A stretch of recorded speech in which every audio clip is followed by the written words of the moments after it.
Alright, so here we have our pineapple sage. I've already started removing some of the dead leaves because it's gotten a little bit of damage from being cold. It's been in a double greenhouse inside of a small plastic greenhouse, which is placed inside of a large polytunnel. And what I'm going to do is I'm going to continue removing the damaged leaves, but then I'm also going to do cuttings. So I'm going to do a lot of cuttings off these larger stems, and then I'm going to place it in a glass of water to root and produce more plants. And then that should also let the plant know it's time to grow more stems and leaves, so that we're not looking at this damaged material. It will be healthier by removing the damaged material, which I like to put into a pot next to it. Let it compost, like I'll put it into another pot.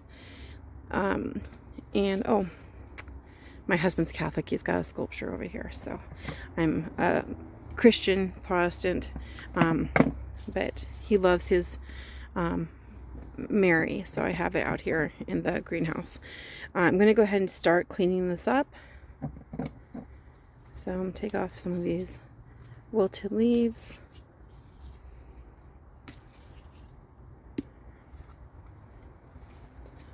It's important to be tolerant of other people's belief systems. You can't opinionate your way into changing someone's mind about something. So I thought, should I move that Mary sculpture? Because it might make it look like I'm Catholic, and I'm not. Did go to a Catholic school.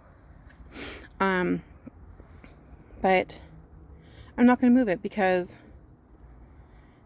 this is a blended family. It's a family with multiple diverse perspectives. So, yeah. My husband and his family is from Mexico. And they're Catholic, and I respect that. Catholics, I'm going to say it, Catholics are Christians. Christian means follower of Christ. Catholics are definitely followers of Christ. Oh, look, they were spreading new little side shoots. I love that. So, when I say my husband and I are both Christian, sometimes people will say, no, he's Catholic. I'm like, well, yeah, he's a Catholic Christian, and I'm a Protestant Christian. I'm going to go down a little bit lower here.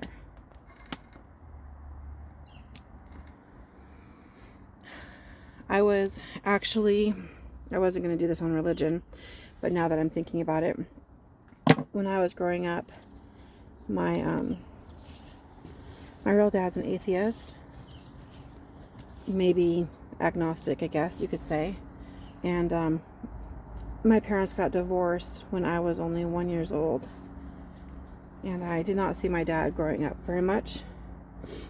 I have a stepdad, and he married my mom when I was really little, probably like 2 years old, 2 or 3, and for a while I called him Mommy, and he asked me, why did you call me Mommy? And I said, because dads don't play with their kids. So you must be a mommy. Isn't that sad? Bittersweet. Anyway, so my stepdad was Seventh-day Adventist. Well, I think he's non-denominational now, but when I was growing up, he was Seventh-day Adventist. So there's some kind of strict rules. My family did not make me abide by all of the strict rules. So, like, I could go to a school dance. I could do those kinds of things. But we would celebrate church on Saturdays. And I loved church because we would often have like a potluck afterwards. And that was really cool. And we'd go for walks and things like that. And it's interesting to me that the Blue Zone diet book came out, and the one area that's pointed out is Loma Linda, California, which is basically a city of Seventh-day Adventists. And the way they live with like how they eat and how they're active are some style choices that has led to a long life longevity. And so I was like, well, that's really cool. I've kept some of their rules. Like, I still don't eat pork. I haven't eaten pork since I was a child. It's kind of ironic because when I was really little, my real dad had a farm, had 2 farms, and we lost the farms, but he raised pigs, and one of the reasons why I've stuck with not eating pork is because I had 3 little piglets. They were Chocolate, Spot, and Pinky, and they were apparently really delicious. I didn't know. My mom's pork chops were so good, and then later my mom told me that we ate them, and I was like, okay. And then with that, along with being Seventh-day Adventist at the time, I accepted the food rules of that. And then my mom grew up Lutheran. My dad actually grew up, my real dad actually grew up Lutheran too, but he didn't, he did not subscribe to the belief system. So we have Lutheran, Seventh-day Adventist, my husband's Catholic, we have atheists, agnostics, all in my family. Lots of different branches of Christianity. I have friends who are Buddhist. I have friends who have, in the past I've had friends who are Muslim. And we can all get along. Now, everyone thinks what they believe is right. Otherwise, they wouldn't believe it, right? It's the truth. You wouldn't believe what you believe unless you believed you were right. I believe in diversity. I believe in honoring other people's souls, their spirits, and being kind to everyone. Whether or not I agree with somebody on anything, absolutely have to show respect and love, because that is what Jesus would do, right? Even if he corrected somebody, he would show absolute love. You can't find a mean thing. If you read the New Testament and look for all the red font, there's not one instance where Jesus said something that was unkind. So that's who we have to be. If you are a Christ follower, is we have to be kind. And am I always kind? Nope. I make mistakes. I say the wrong thing. I get frustrated.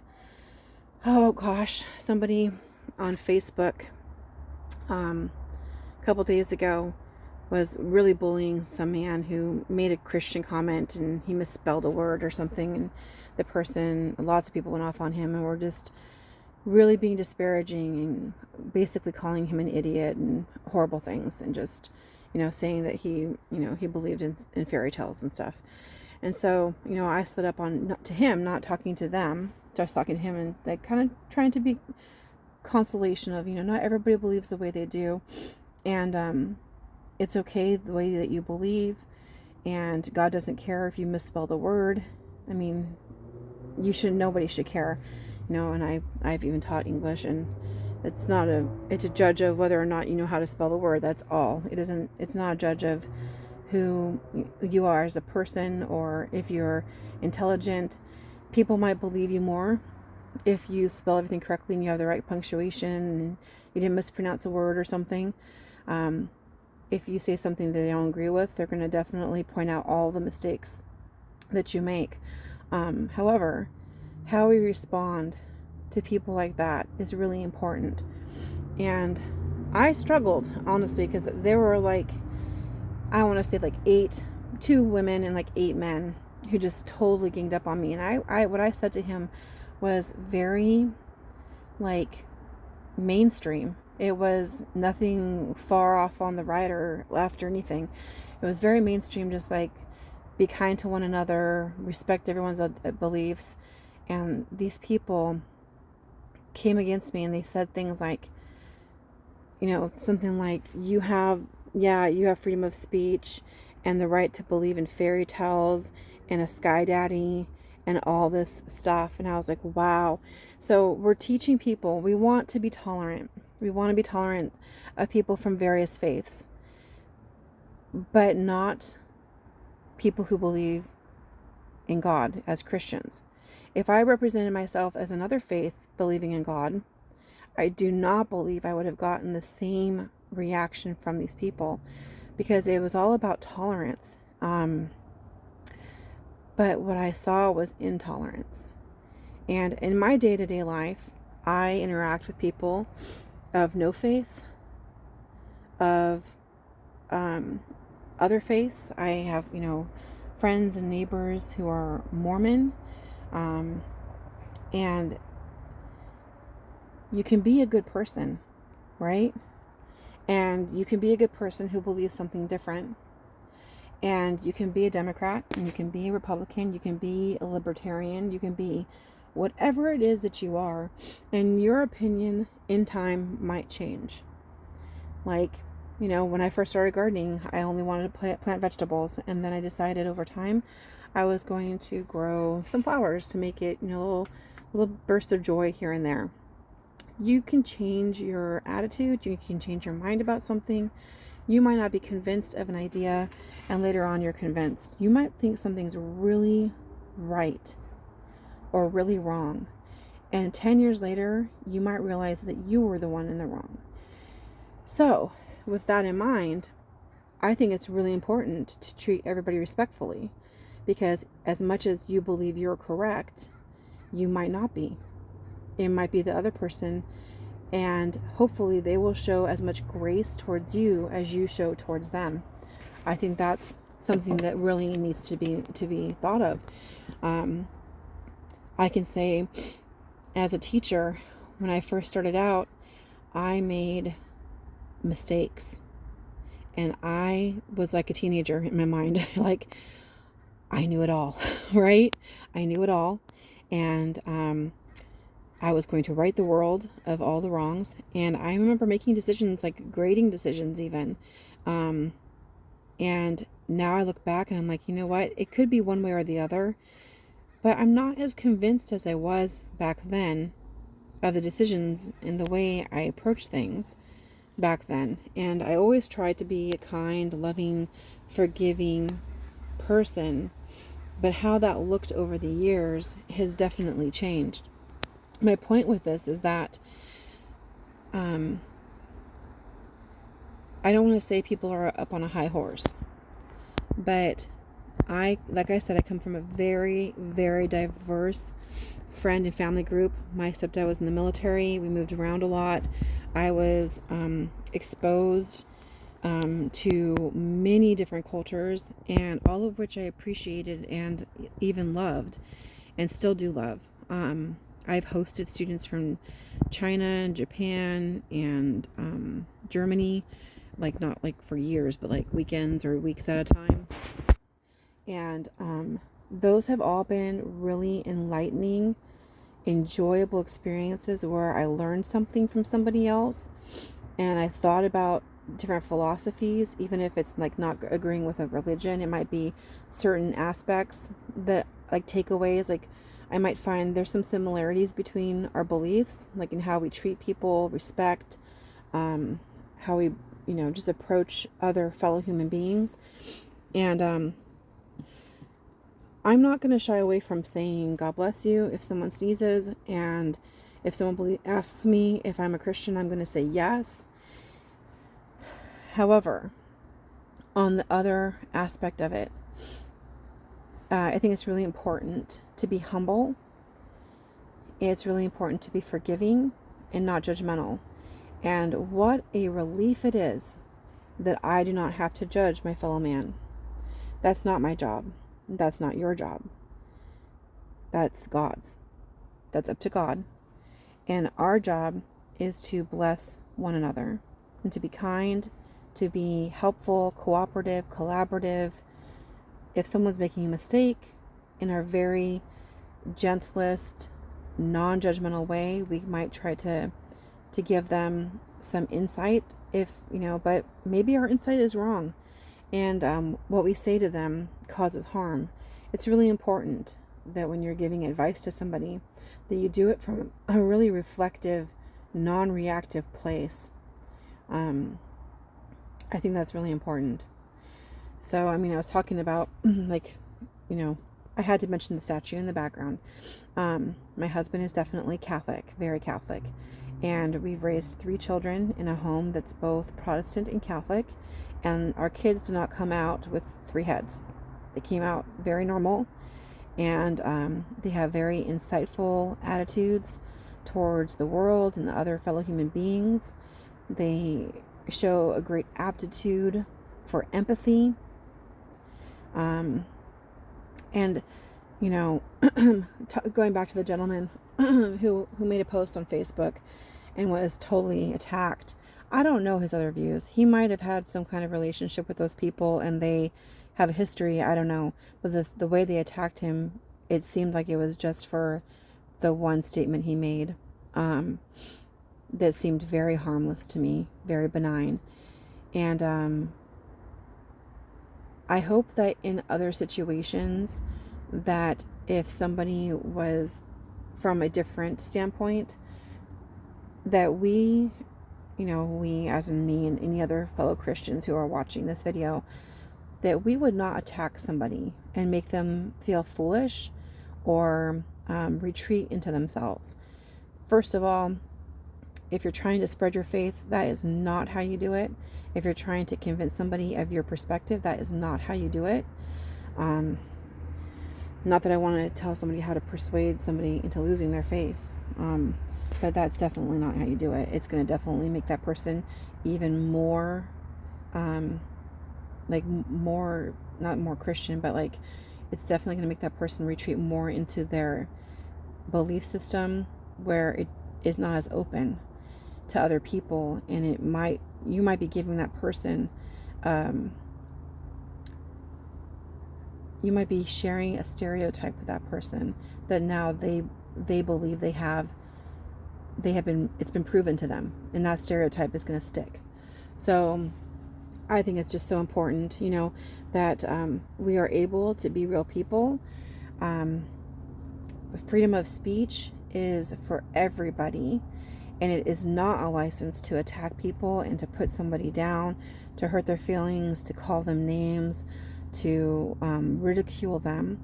Freedom of speech is so that you can share your beliefs, your feelings, not to attack somebody else's. Now, of course, isn't it such a privilege that we're allowed to speak up against leaders if we dislike what they're doing? It does not mean that we should make memes to mock them or make them look foolish, but we definitely have the right to vote the way we want to, and to be an informed person and know what's really going on in the world and make decisions based on, evidence and experience and even sometimes intuition and faith. That I think how we treat people in forums like Facebook and YouTube and Twitter and all those other platforms, it's really shocking to me at times that, in a family like mine, where it's atheist, agnostic, Lutheran, Foursquare, I have friends who are Mormon, I have family who is Seventh-day Adventist, all different genres of faith, and that if I can grow up in that and emerge with my own faith intact, that you can coexist and I can coexist with other people without causing them harm, without insulting them and making them retreat even more into a belief system that maybe you don't agree with, but and vice versa. I remember, and It's really hard because my dad is on hospice.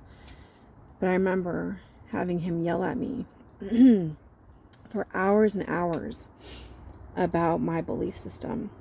And it didn't change my beliefs. It just made me put up a wall and made me feel like I could never talk about religion or politics with my father. And so that's not what you want to do. See what I said I had to call this Crybaby Homestead, Crybaby Sentimental Homestead, right? Because what am I? I am a hot mess of emotions, people. Start talking about religion a little bit here.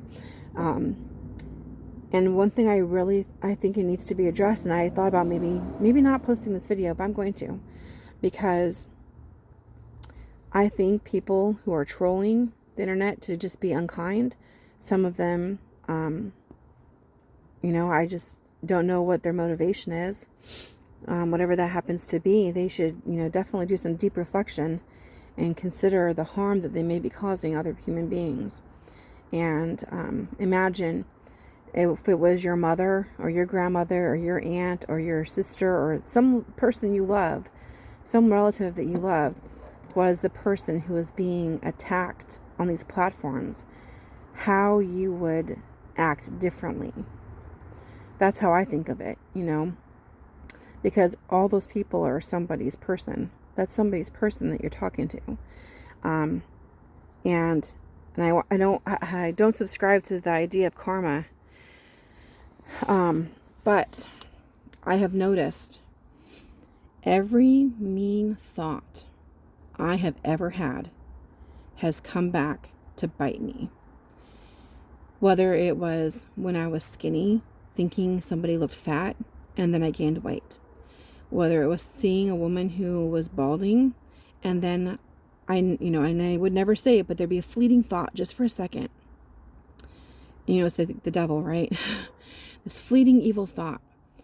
And, I remember seeing somebody who had very thin hair, and I thought just for a second how unattractive that was.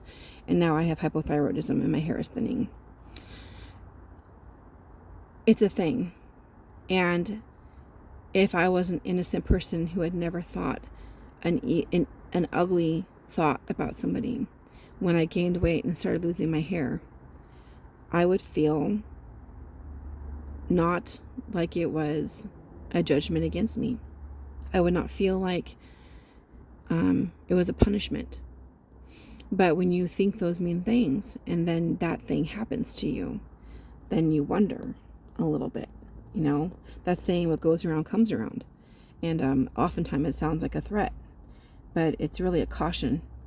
It's really a warning. Don't do this. This can happen to you. And then how self-conscious do you feel when you yourself, in how sweet and kind you are, if you can think that mean thing, don't you think everybody else is thinking that mean thing too? So I don't know. I think that in this world, we really need to work on being nicer people. And, instead of trying to convince you to be my faith, I might convince you to respect me despite my faith. If that's a burden, or if that's a wall for somebody, that a person is comprised of so much. We are so well-rounded.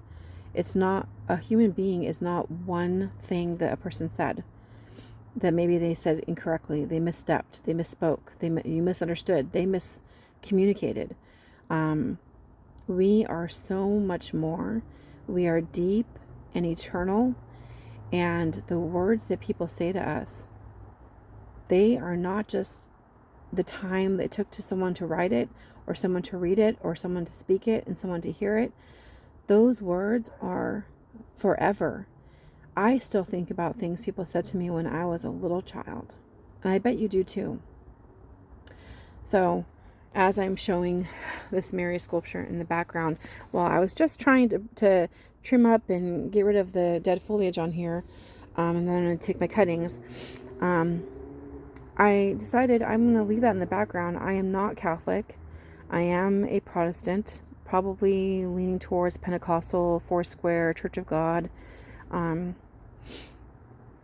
kind of sometimes think of different denominations of churches as personality types. Like you have some that are more outgoing, some of the Christian churches are, more reserved and quiet. Some like to know things, how exactly is it going to happen from the beginning to the end of the sermon. Like, you basically have like your lesson plan, how it's going to be, and then whatever content it is what scriptures are being shared. Some, there's different formats, and there's different interpretations. And even within a denomination, you have people who still interpret scripture differently. And that's because it's the living word of God, the living word. And that means it still has value today, even though we're living in a modern world. When you read Psalms or Proverbs, those are two of my two favorite Old Testament books. They're still like real life applications, and it can speak to you today. Now, what it says to me might be different than somebody else because what's happening in my life is different. My experiences are different, and God can use that one scripture, one verse, to reach people in their area of need at that time.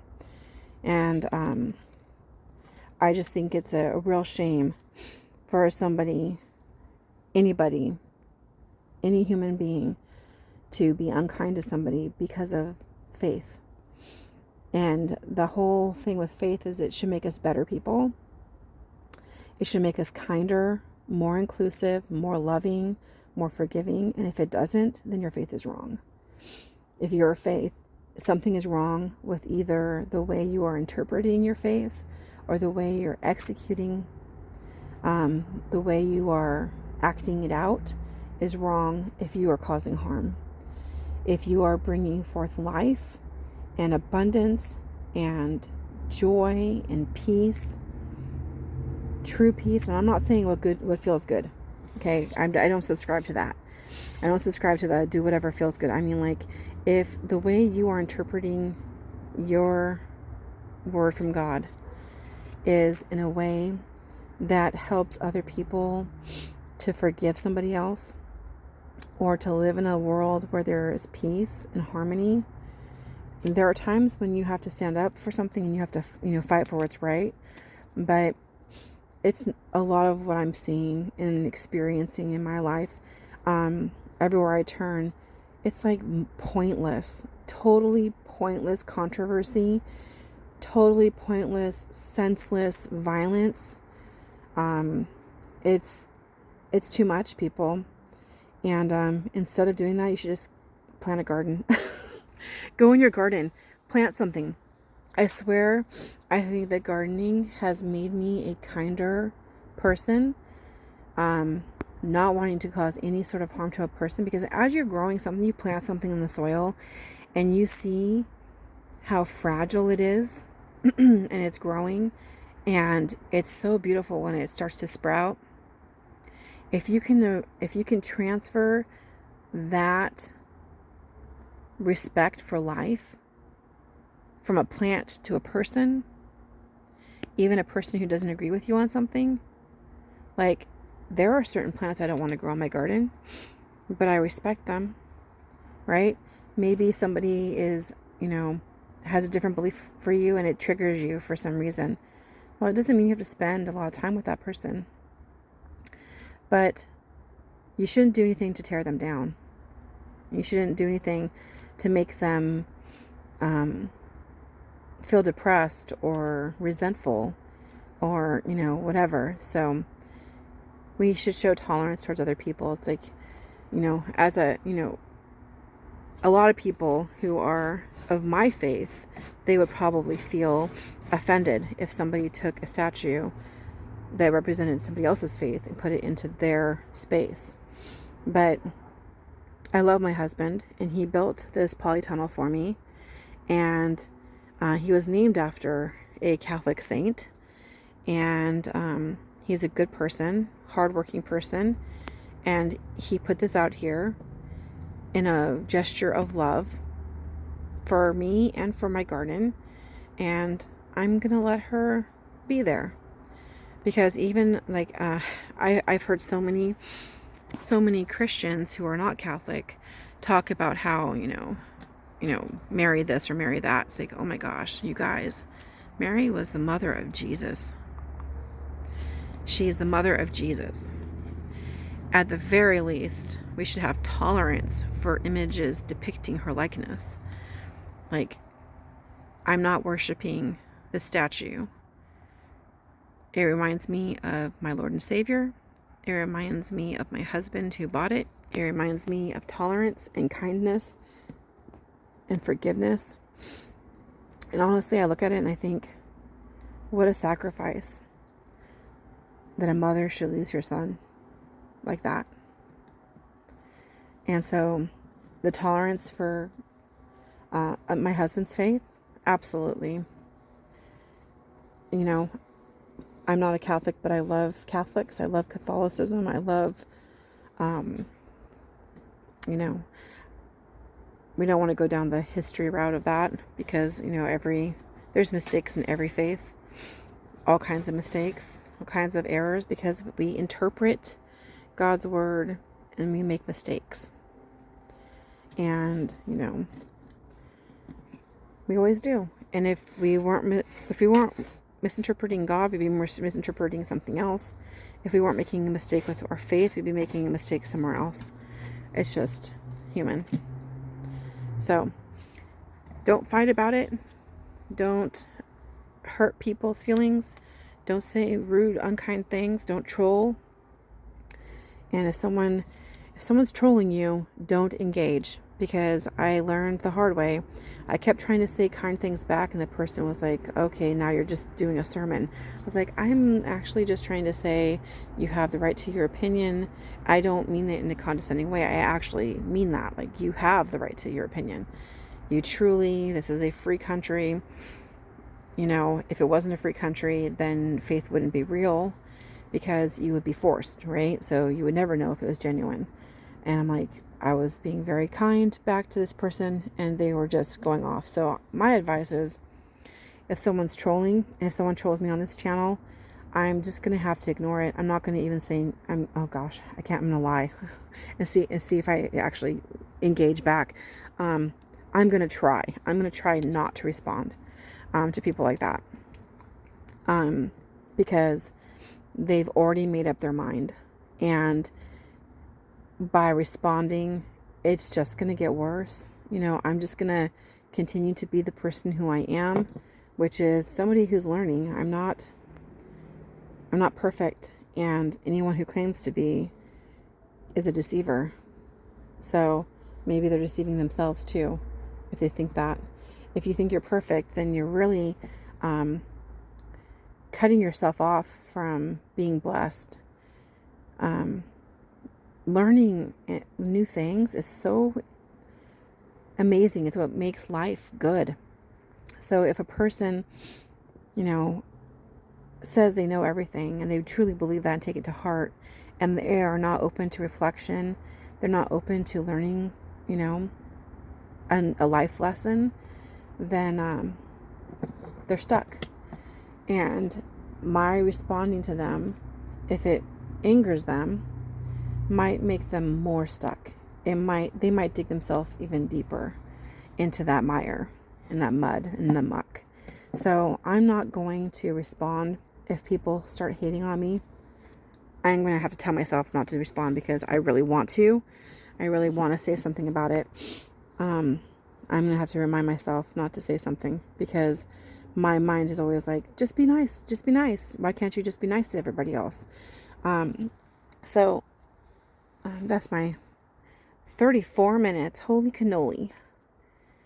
Holy cannoli, gorgonzoli. Okay, I did not mean to talk that long. So I'm going to actually start cutting now. So I want this plant to recuperate. And I don't know how much nutrients it's getting from this stem here, but I think I'm going to cut right here. Because then I still have these. And then I'm going to put this in a vase of water. And I'm going to take off the low. It's hard to do with one hand. One-handed.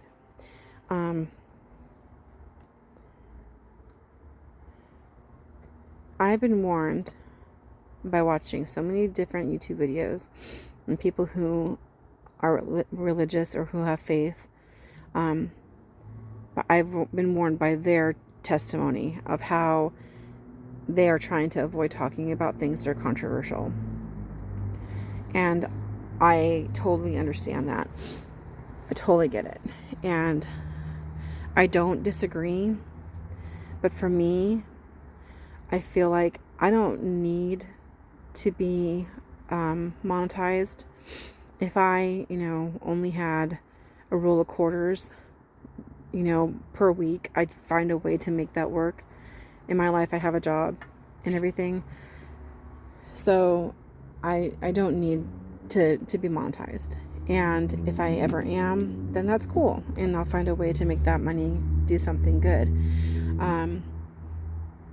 With that in mind, if YouTube blocks me or whatever, I guess I would just go to show that we're being censored in our world. And since YouTube is a platform where a lot of news is shared, it would be evidence of propaganda. And I'm hoping that's not the case. I hope it's a rumor. So I'm gonna try it, and we're gonna see. I've learned a lot of things on YouTube, but personally, when I used to work in a business, in an office, I had to learn how to use like Excel sheets really well, not just like consumer wise, but like in a business way.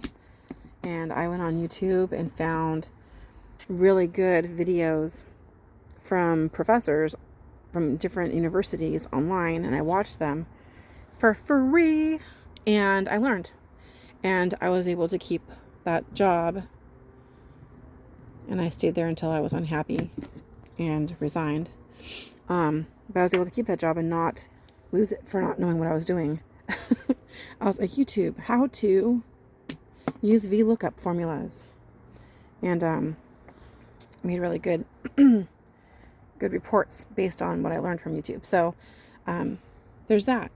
And I don't know how YouTube works. If I anger somebody, if they're gonna kick me out, or if they're gonna block just certain videos they don't like. So I'm not sure. Now this one here crisscrosses, which it crosses against each other. So I'm gonna cut that one. I wouldn't normally cut that one, but because it crisscrosses, I will. And these are not good scissors to use. I just grabbed what I could. I was walking out the door. This one here, I kind of want to leave in a way, but I'm going to cut that one too. I think I'm only going to cut it to here though. I have to have two hands for that one. So, ooh, that looks kind of like a candelabra, the way it branches out like that. Okay, I'm going to leave it like this and bring it into the house and let it do its grow on. Now, it even has a little bit of growth down here. So I'm going to let that continue. And then these, I'm going to put in a vase of water. And when they have roots, I will update you. So, looks good. All right. Sharing on plant propagation. This is asexual plant propagation because there is only one parent. This is the parent. These are genetically identical to the parent plant. So they are clones. They're genetically identical to these. So, this is a wonderful plant. I'm going to guess and predict that if these root, that these will also be wonderful plants. And I can share them, or I can plant them around. And okay, I have to say, this pot here, Dollar Tree, I love it. It's so cute. It looks like a little barrel. And then what I did is I did not melt a lot of drainage holes. I only melted it, see, you can see on the bottom, I did not melt it on the bottom.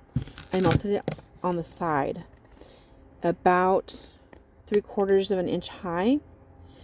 And I filled it with rocks above, up to here, like lava rocks.